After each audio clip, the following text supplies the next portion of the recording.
예수께서 거기에서 떠나가실새 두 맹인이 따라오며 소리질러 이르되 다윗의 자손이여 우리를 불쌍히 여기소서 하더니 아멘.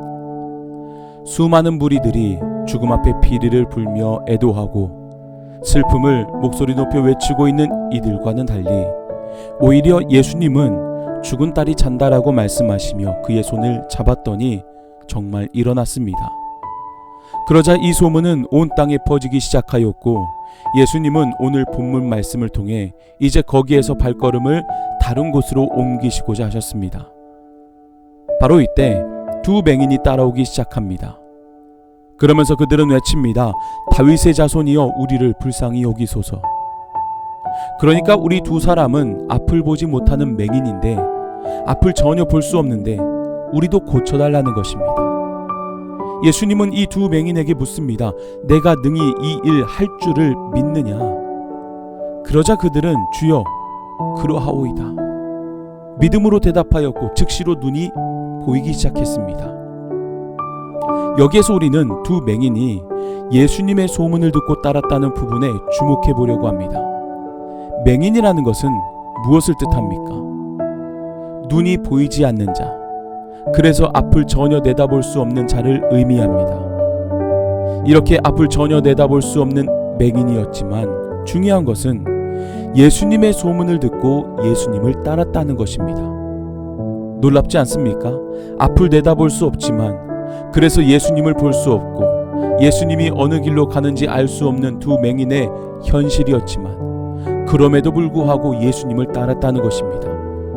놀랍지 않을 수가 없습니다. 그래서 저는 생각해 보았습니다.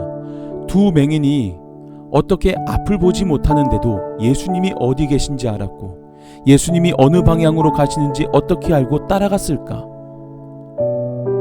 아마도 그들은 두 눈은 건강하지 못했지만 귀는 건강했을 것이라 생각됩니다. 그래서 예수님의 목소리 그리고 예수님 주변에 있던 이들의 목소리들을 다 들으면서 예수님이 어느 쪽에 계신지 대략 판단하였을 것입니다. 눈으로 보고 따라온 것이 아니라 귀로 듣고 따라왔다는 것입니다. 사랑하는 여러분, 우리들이 걷는 신앙의 길 역시 마찬가지라고 생각합니다.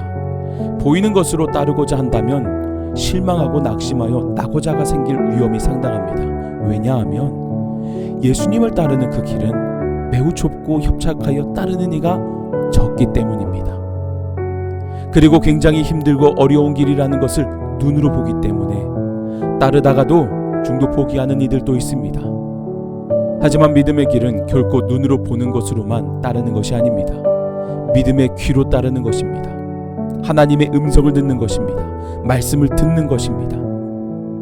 믿음은 들음에서부터 시작됩니다. 들음으로 예수님의 길을 따를 수 있어야 합니다. 사랑하는 여러분, 눈으로 보고 믿는 신앙이 아닌 믿음의 귀로 말씀을 듣고 따르는 신앙인들이 되어야 할 줄로 믿습니다.